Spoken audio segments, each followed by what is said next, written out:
Election day may be 1 week away, but tonight, the kids are picking the president. Welcome to Nick News, Kids Pick the President. We've got host Keke Palmer breaking down the facts about U.S. presidential elections and talking to real kids about the issues they care about the most. We'll also hear about how important it is to vote, with a little help from our friends DJ Khaled, Liza Koshy, Steph Curry, Jace Norman, Sky Jackson, and many more. And don't miss the premiere of an all-new exclusive track from Nick's very own Young Dylan. It all starts right now. Our economy is booming, wages are rising, poverty is plummeting. Welcome to Donald Trump's world. Up is down, lies are the truth. We are going to have a victory that's even greater than 2016. Today, the World Health Organization officially announced that this is a global pandemic. We have not seen job losses like this probably since the Great Depression. As president, I will always stand with the heroes of law enforcement. Does anyone believe there'll be less violence in America? Donald Trump is reelected? We are involved in a non-violent revolution. We're saying to people that the vote is precious. I will support and defend the Constitution of the United States. The people of this country want and demand law and order. You can't fix the economy until you fix the COVID crisis. How will the government help make the world a better place? On November 3rd, you're watching and you see who won the election, and I think we're going to do well. Show up and vote. You will determine the outcome of this election. When you allow people to change the world. Vote, vote, vote.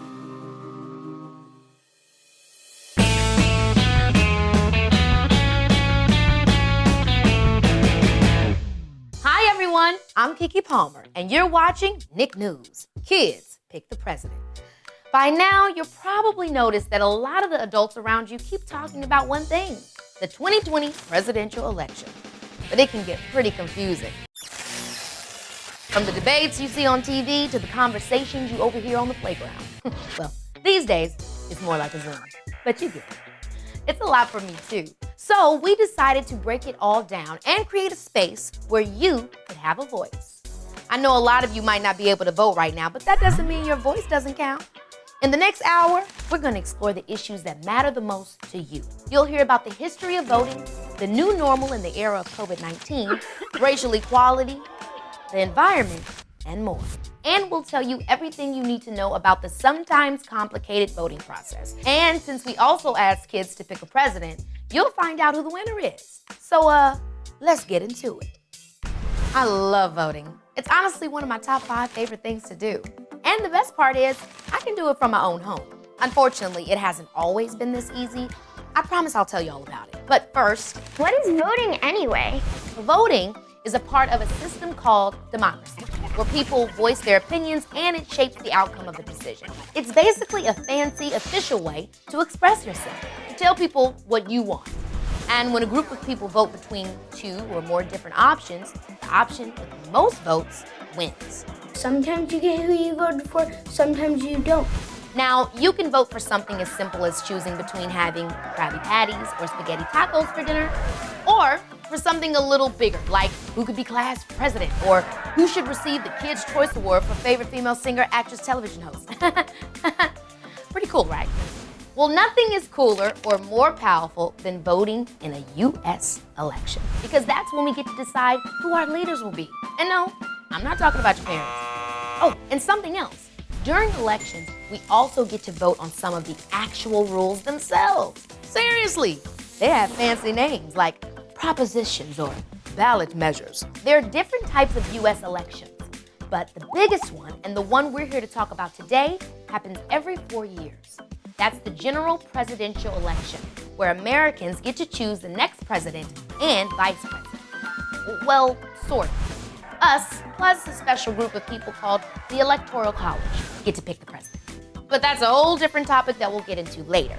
So now that we know what voting is, who's actually allowed to do it?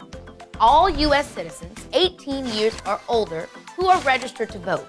But that wasn't always the case.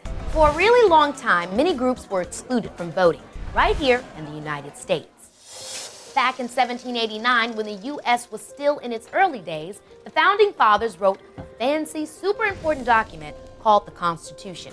The Constitution lists every American's rights. Now, today, the Constitution gives Americans the right to vote free from discrimination. But in 1789, that decision was left to the states. And back then, the states decided only white men 21 years or older who owned property could vote. Eventually, all white men who were old enough could vote. But it wasn't until nearly 100 years later, in 1870, after the end of slavery, that all men born in the U.S., despite the color of their skin, could participate in elections. So basically everyone except women and Native Americans could vote. That left out more than half of the population. It meant that your mom, your grandma, auntie, and even I wouldn't have been able to vote. Well, those conditions didn't last very long either. See, the very little progress that was made quickly disappeared. Around the 1880s, black men in the South were once again denied the right to participate in elections, thanks to a set of racist, unfair rules called Jim Crow laws. Jim Crow laws claimed to create separate but equal rules that were definitely not equal for black and white Americans. But what they really did was deny black people rights and freedoms simply because they were black. And when it came to voting, that's exactly what happened. Black Americans who wanted to vote had to first overcome unfair obstacles like paying poll taxes, passing reading and writing tests, and even guessing the number of jelly beans in a jar. And because of centuries of slavery and racial discrimination, all of this led to tons of voting barriers for black Americans. See, black people in the U.S., especially those in the South, weren't fully freed from slavery until 1865. And when they finally were freed, they were basically left with nothing. They had no property, barely made any money, and most had never been taught to read or write. This meant Jim Crow laws made it nearly impossible for millions of black people, millions of Americans, to vote. But some progress was made in other areas. In 1920, white women were finally allowed to vote. Decades later, Native Americans, you know, the people who were literally here first, began to receive the right to vote, state by state. Fast forward to 1965, past decades of oppression, unjust laws, and the blood, sweat, and tears of many black Americans, including civil rights activists Dr. Martin Luther King Jr., Rosa Parks, and John Lewis. President Lyndon B. Johnson signed the Voting Rights Act of 1965 and gave not just black Americans, but all non-white, English-speaking U.S. citizens the right to vote. Think about that. 1965. That really wasn't that long ago. Most of our grandparents were born before then.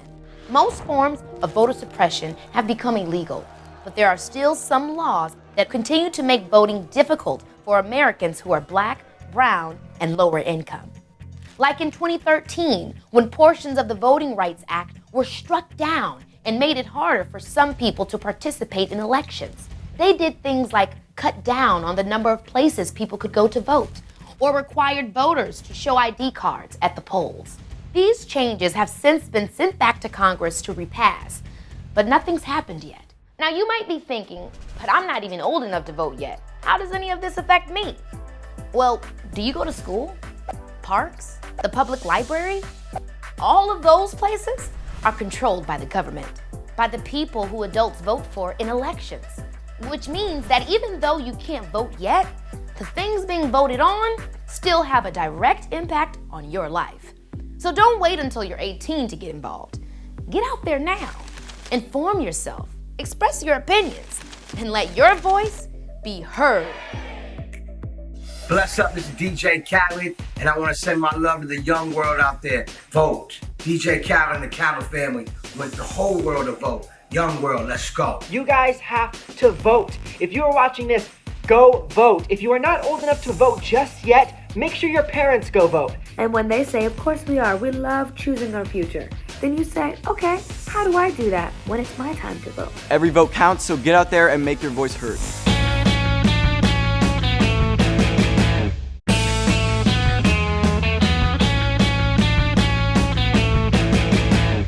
COVID-19 is a massive issue this election, with both President Donald Trump and Vice President Joe Biden.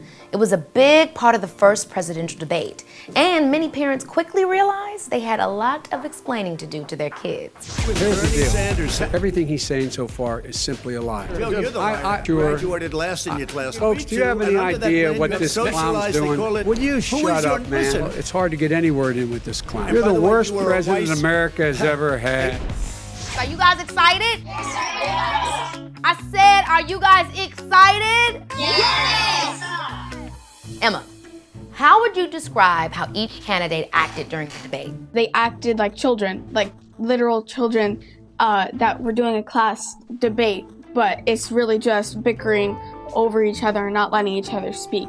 Oh, that's such a good point. Miguel, how would you describe how each candidate acted during the debate? Like Emma, I'm also gonna say they acted like children, because just like a 5-year-old, like a 3-year-old, they were just shouting at each other. They wouldn't let each other talk. Like, it's like, the spotlight's mine. No, it's mine, mine, mine. Honestly, the debate feels like a reality show. It honestly made me feel like I could be the president because I could state my points.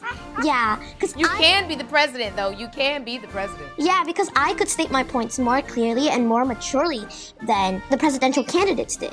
I know 6-year-olds that are more mature than that. Yeah, they were interrupting each other and making rude comments, which is not mature at all. It was chaos. And Zoom calls can be quite chaotic, but even you guys aren't even stepping over each other in the Zoom call. I'm gonna ask you, Zoriel, what would happen if you ever spoke to your parents in the way that the candidates just spoke to each other? Well, fortunately, I will never find out because my parents have always taught me to be respectful and responsible for my own actions. And I have 2 younger sisters, so I have to set a good example. And if I do something good, they'll do something good. But if I do something bad, they'll do something bad. And that won't be good at all. I love that you know that and that it's important to you to be an example, which leads me to a question that I want to kind of give to all of you guys. I guess we can start with Delaney. What qualities do you look for in a leader? I definitely look for honesty, someone who's honest about the issues that are affecting us at this time. Someone who's kind, who cares about our country, and someone who cares about the issues that I care about, such as like global warming, equal rights, and finding a cure for COVID. I would look in a leader for being, brave, and I think they were both being super disrespectful to each other, and I think it's a little bit disappointing to me because one of those people are gonna be our president for the next 4 years. They weren't really showing responsibility for being president in the debate. Yeah, after watching that, it's kind of scary to know that one of those 2 men are gonna lead you. This is the hard part, guys, when you do get of age, is accepting that you're not gonna love everything one person says. There's always gonna be some things you agree with and some things you don't. The hard part is making the choice of what you can live with and what you can't. I want to bring in a child, adolescent, and family psychologist, Dr. Jennifer Hartstein. Dr. Jen, when you hear Ian use the words rude, disrespectful, mean, what does that tell you? It tells us that the kids are listening, right? I mean, we instill in these great kids. I've been listening to this conversation and everybody's giving so much great feedback and input, and we're teaching them to be respectful. And then we have leaders who are not as respectful and who are not showing those same qualities we want to kind of embolden in the children in our lives. So we need to start to think about what messages do we need to counteract as adults in the lives of these kids, because some of the leadership qualities that they're observing aren't really what we want them to grow into. How can parents, you think, objectively discuss the leadership in our country? We kind of had this master class for a lot of the adults of what not to do, right? Of how to build towards how do we have healthy conversations without being disrespectful and stepping on one another's toes? Or how do we engage with one another in a healthy dialogue instead of kind of bullying and anger?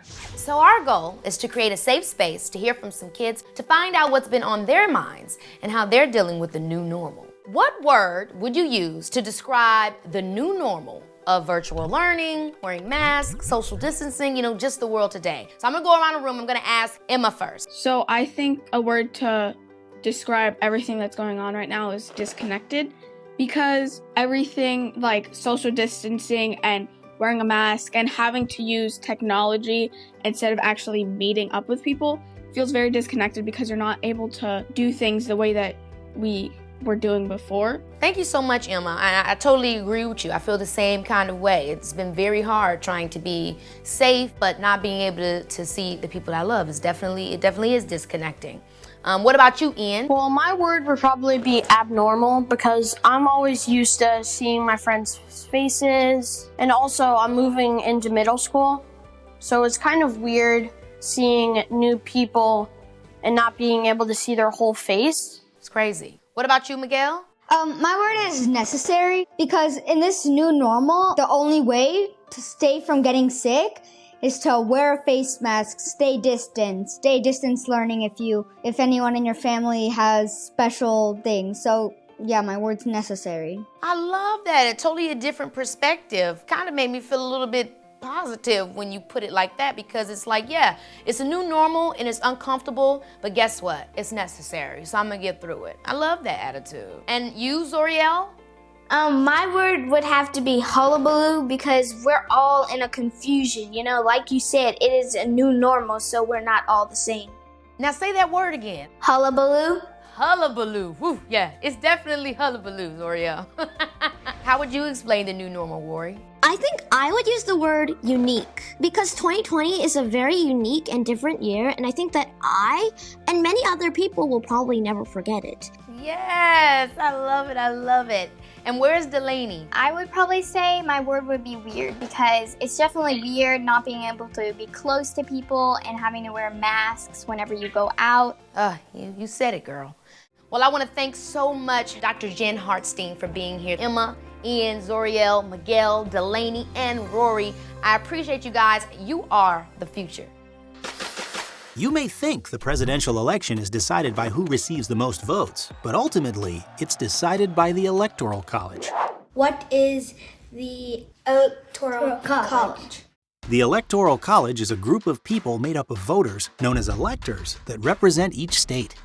Every state is given a number of electors that is equal to the 2 senators it has in the U.S. Senate, plus the number of members it has in the House of Representatives.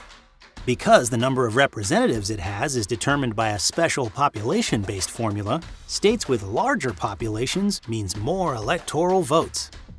California, for example, has a population of 39.5 million and has 55 electoral votes, while Connecticut, with a population of 3.5 million, has 7 electoral votes. How does the Electoral College work? There are 538 electors in total, and they each cast their own ballots for the president. In order for a candidate to win, they must receive at least 270 electoral votes. So even if a presidential candidate wins the popular vote, but doesn't get at least 270 electoral votes, the other candidate will be declared the winner. Wait, what? Where did the Electoral College come from? When the framers of the Constitution were deciding how the president and vice president should be elected, they worried about a lot of things, like whether the northern states would outvote the southern states because of the North's larger voter population, or whether everyday people would get too much power and Congress should choose the president.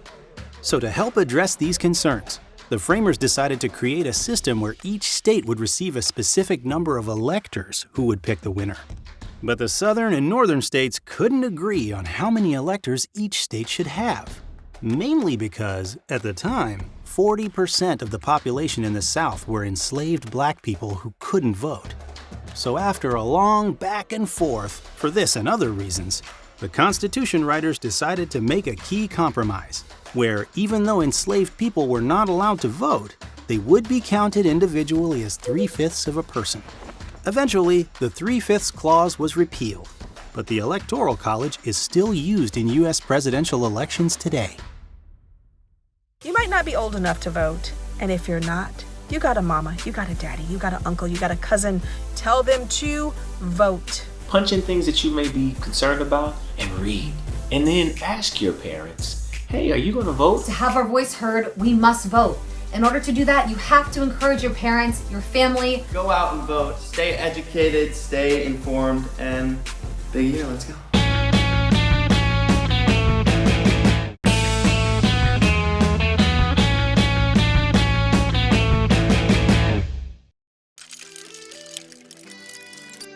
What are you going to do for climate change? My grocery store is still using plastic bags. Why isn't it illegal to pollute the earth? I would end global warming. It's affecting our planet's well-being, and the planet's well-being affects us. I would make all gas-powered vehicles electric. I live in Florida, and we get a lot of hurricanes. Is this because of climate change? The air we breathe, the water we drink, and the planet we live on are front and center on the minds of our young population. So far this year, there have been 25 named hurricanes. Over 4 million acres of land have burned in California wildfires. And Flint, Michigan's drinking water is still one of the most closely watched in the country. It's clear. Kids want answers from our leaders about the environment. But since time is running out, they're taking matters into their own hands. I want to introduce you to 4 activists who are making a lot of noise and progress when it comes to the environment. Our first guest became known as Little Miss Flint after she wrote a letter to the then President, Barack Obama, drawing attention to the lack of clean water in her hometown. Thanks for joining me, Mari Kopany. What is the latest on the Flint water crisis? So the latest would have to be the water is still not fixed here. Like, it's still contaminated, it still has lead. Now, you started out by giving out water bottles, but then I guess you realized that it could be kind of more harmful. So how have you shifted your focus? So I have given out over 1 million bottles of water, but some of the people inside my hometown weren't taking responsibility over the water bottles. So then I stopped doing bottled water. Now I have my very own water filter that will be shipped out all over the country. Oh my gosh, this is amazing. What are some other places other than Flint that this is going to be going to? There's bad water everywhere, just people don't recognize it because they think that since they're a different state, they don't have bad water. It would be better if there was actual access everywhere to just good water that you didn't have to question. I want to bring in climate activist Supriya Patel, who says she felt the true impacts of climate change when the Camp Fire broke out in California just 2 hours from where she lives. Out of all of these issues that are affecting your generation right now, why did you decide to tackle the climate crisis?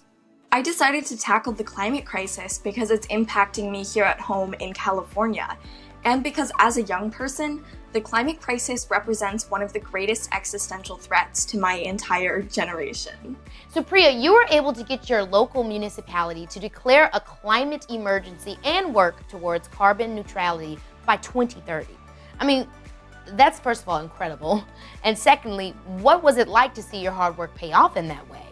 It was insane. We've had 2 successful climate emergency declaration campaigns here in Sacramento with our municipality and our city, and we're currently working to encourage Sacramento County, where I live, to declare a similar emergency. But it's just really amazing to see all of our hard work pay off, and it's a reminder of how far we still have to go. I appreciate you for doing the work, because that's why voting and why using our voice isn't just awesome, but it's also a responsibility. We have to do the work to know how to activate it in the right way. And I love that. I love how you were able to pull that off. Congrats. Our next 2 guests are a little older, but not by much. I'd like to bring in 17-year-old Ananya Singh, who continues to lobby politicians to support a fossil fuel moratorium. Also, Jerome Foster II, who fought and won to have his hometown of Washington, D.C. pass the Clean Energy D.C. Act. Welcome, Jerome. Welcome, Ananya. When we think about activism, we think about protests and marching in the street, but what's another way that you can make an impact and get your word out? I think it's amazing to get on the streets, but then we also need to be following up with demands to our legislators. Once you get your foot in the door and you start writing to your legislators and giving them phone calls, you can see that your voice really is important to be listened to. We totally have that right to make demands and to follow up on them. As an environmental activist, a lot of my work from middle school to early high school has been like talking to people about the science and getting people to understand that 97% of scientists all around the world agree that climate change is here and that it's man-made. I want to play you a portion of the vice presidential debate.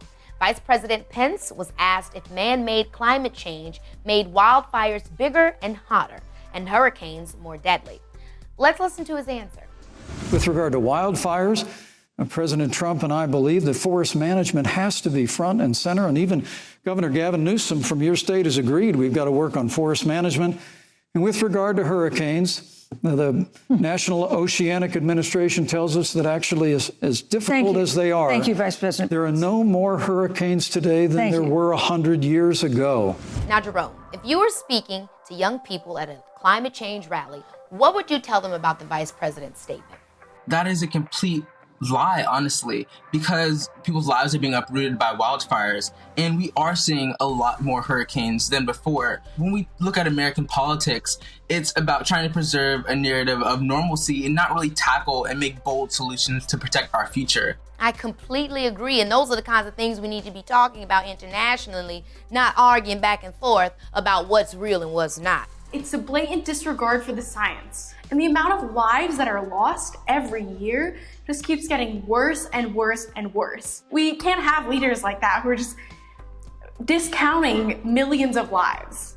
How would you like to see government officials tackle the climate crisis? Yeah, I would love to see them do things like declare climate emergencies, just like Supriya said in Sacramento. Also feel the same urgency that I feel and other young activists feel, because we feel like, you know, it's really our lives are on the line. We're gonna be the people that are living on this planet for the next 50 to 60 years, and we wanna have that fresh air. We wanna be able to see snow. We wanna be able to see those things that we love, that our parents got to enjoy, that we wanna enjoy as well. In our minds, it feels so simple, right? We just want them to get on the same page with us. What do you wanna see in the new leaders of tomorrow, in such positions as the president? I just want to see action. I want to see stuff get to and done. Fair enough. Supriya? I would love to see action on the climate crisis from our leaders, and I would love to see them put people above profit. Their pocketbooks are not more important than my future, and the fossil fuel industry is not more important than my entire generation. Ooh, that's a word. What about you, Ananya? Act with a lot of urgency around the climate crisis, and also really making sure that we're having just solutions to these problems. With COVID-19, we have seen the federal government mobilize like we haven't seen before. As climate activists, we had a National Climate Lobby Day in 2019. We went into over 300 elected officials' office and said, hey, can you protect our future to establish new legislation? And they said, well, government can't really work that fast. Well, now you have a proven track record. Look at the roadmap for COVID-19 and figure out how we can do that proactively for the climate crisis. Mari, I'm coming back to you. What can you say to kids who are afraid to speak up or feel like they're too young to get started? If I started at 8, then you can start super soon. Like, it's not that hard. You just gotta get a voice and not be scared and just use your voice and speak up about opinions that matter. This was incredible. This was just so awesome. I really want to thank you guys. Thank all of you, Mari, Supriya, Ananya, and Jerome. We appreciate you for being here and speaking with us today. There's been a lot of confusion on how to vote. What are all the ways to vote? Voting in person is the most traditional way of voting. On the first Tuesday after November 1st, people go to the polls to vote. Polls are registered voting sites, like libraries, churches, or middle schools. You wait in line until it's your turn, then they check to see if you're registered, and that's it. You go into a booth and cast your vote. But this year, because of the coronavirus, people will be maintaining social distancing, wearing masks, and taking other precautions. Early voting is pretty much exactly what it sounds like. That whole process we just talked about, you do the exact same thing, just before the official election day. Voting by mail is basically like voting from your house and then dropping the ballot off in the mail. And because of the COVID-19 pandemic, voting by mail is even easier this year. In most states, all you have to do is request a mail-in ballot. Others automatically send them. But the good thing is, there's no line in your house. In some states, you can also drop your ballot off at an authorized drop box, which can be a sure way of getting it delivered. But not all states have them, and not all states that do make them easily accessible. Of course, you can always just put your ballot back in the mail. What's the difference between absentee voting and voting by mail? Not much, really. Absentee voting is used by people who can't make it to the polls in their state on election day. That's it. Those are all the ways to vote. It doesn't matter how you vote. What matters is that you do. Hey guys, I'm Miranda Cosgrove, and this is my buddy Maud. And we're just here to remind you to tell your parents to vote. Whoever can vote make sure that they do. Now more than ever, it is essential that we all come together and recognize that every single person's voice and vote matters. Encouraging each one of you to stay engaged, keep thinking about what it's going to take to change our world for the better and how you can get involved. Use your voice no matter how old you are.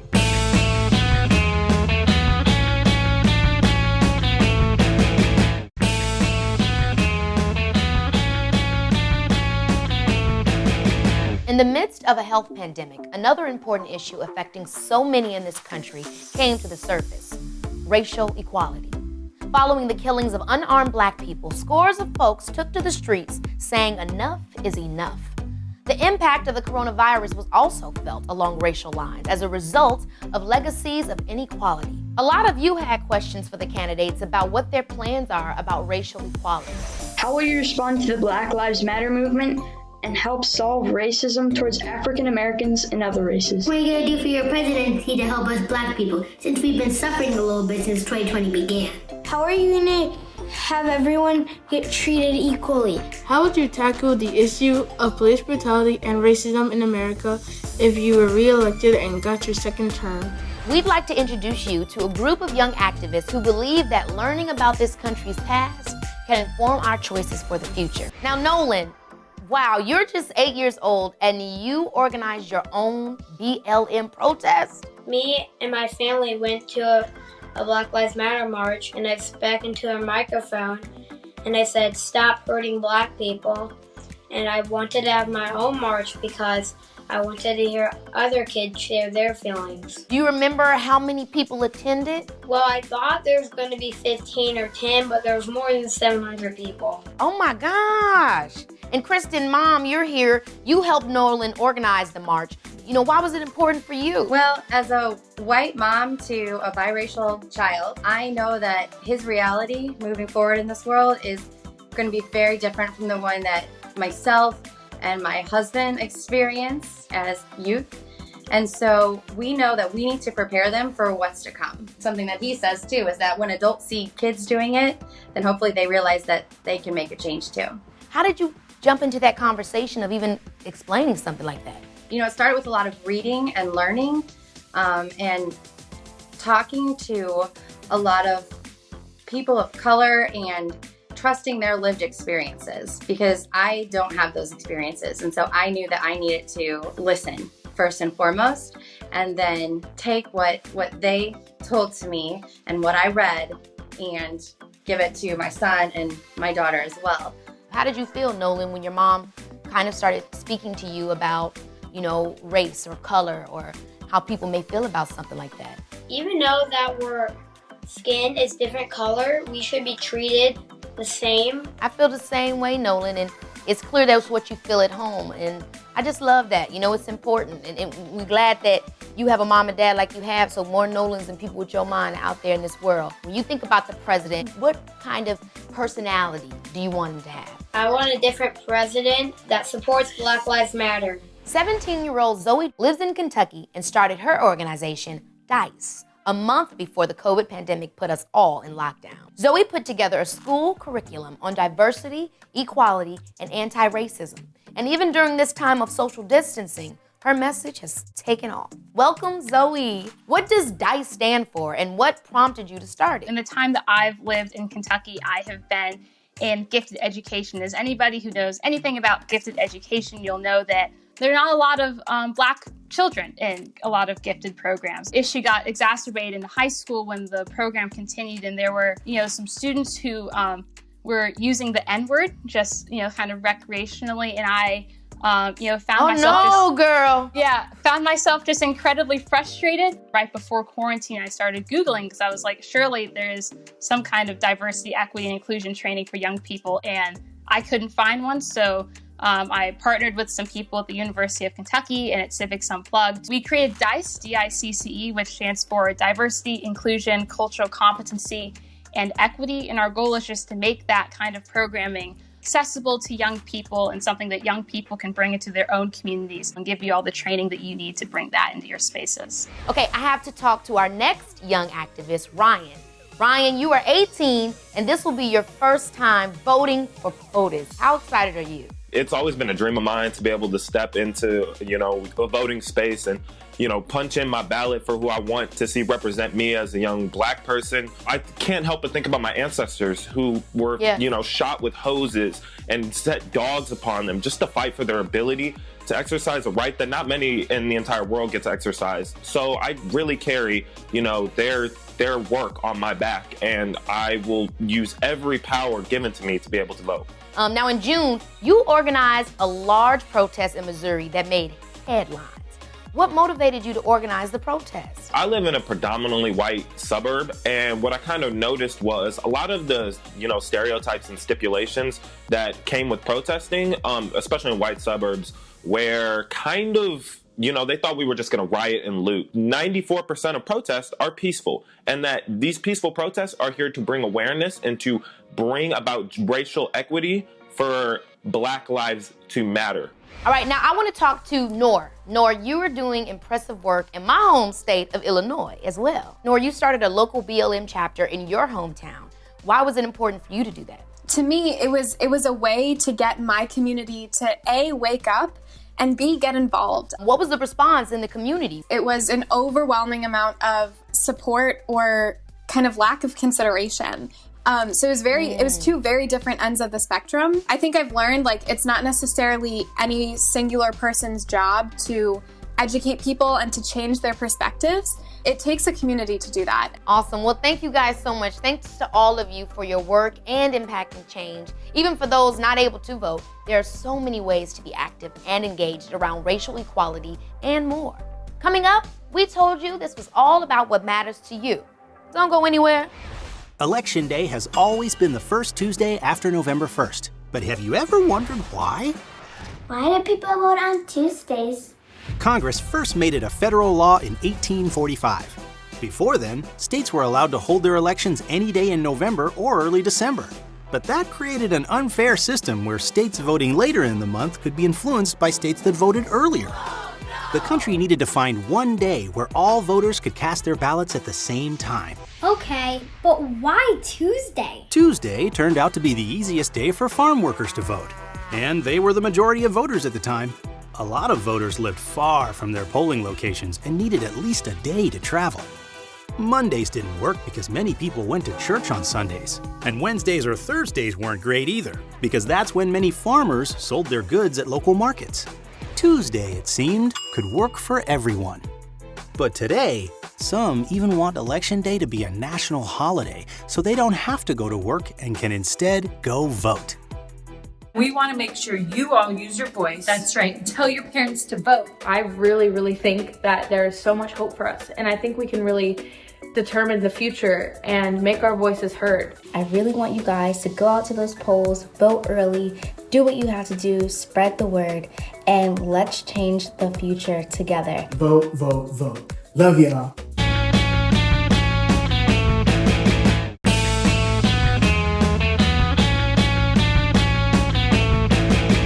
There's a bunch of firsts we all get to look forward to as we get older.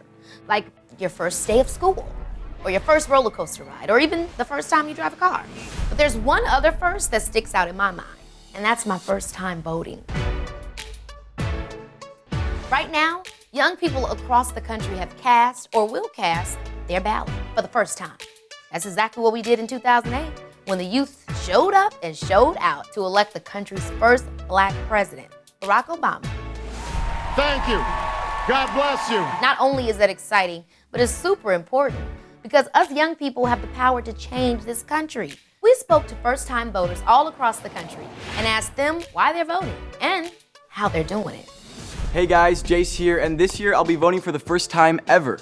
Hi, I'm Monica Ramirez. I'm 18 years old and I'm a first-time voter. I'm a Jamaican-American youth advocate from the Bronx, and I'm a first-time voter. First-time voter. I'm a first-time voter. I'm super excited to be voting in this year's election. Because this is the first adult thing that I get to do. The whole thought of going through the process of registering to vote seemed daunting at first. It's a really big, important election. But it was super quick and easy once I had done it. I think whenever I first turned 18, being able to vote was like the first thing that automatically came to my mind. This privilege to vote is certainly important to me. My ancestors fought to secure the right for me to do so. A healthy democracy can't function without the input from every citizen. I feel an obligation to vote for those that aren't given the same privilege and opportunity. Voting is a power that everybody can flex. As young people, this is our best avenue to changing the issues that are important to us. The issue that impacted me the most this year was definitely COVID-19, climate change, Immigration, women's reproductive rights, gun legislation, racial injustice, police brutality, Black Lives Matter movement. especially because I'm Black and a woman. We cannot be equal in this country until we all receive the same treatment. And that's really important to me, especially as an immigrant. It's important that you don't just vote on a national level, but you also vote within your own communities. The presidency isn't the only office that matters. There are lots of state and local offices that will impact your day-to-day life more than the occupant of the White House. For my voting plan, I'll be voting on election day. I'm voting in person on election day so that I can get my little I voted sticker. I will do the early voting. I will be writing my ballot by hand and turning it directly in. So I'm voting by mail, and I'm completely confident that my vote will be counted. And if you can't vote, that's okay. Even though you cannot physically cast a ballot, your voice can truly inspire another person to get out there and make a difference in the local community. Find people in your community that are working for the issues that you care about and find out how you can help. You can talk to the people around you, talk to people who can vote, and make sure they vote on November 3rd. The youth have been crucial, have been an integral part in ensuring that we see true legislative change in the country. America is counting on us to fight for a strengthened democracy, and it starts with voting. Yes, let's give it up to all the first-time voters. Woo! Y'all rock. Now, the moment you've all been waiting for.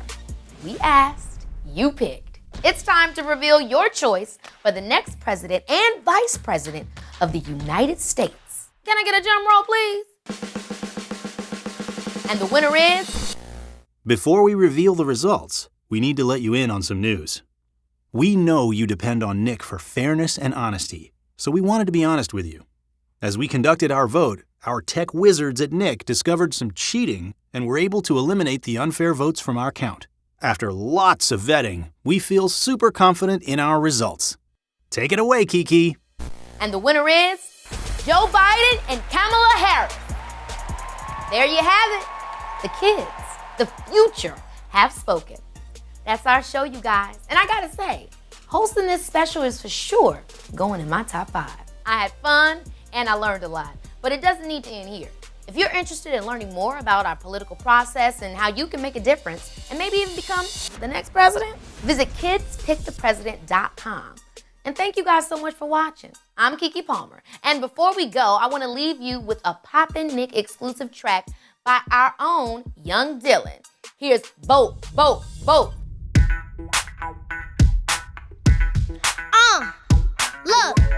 Look, I've been thinking a lot.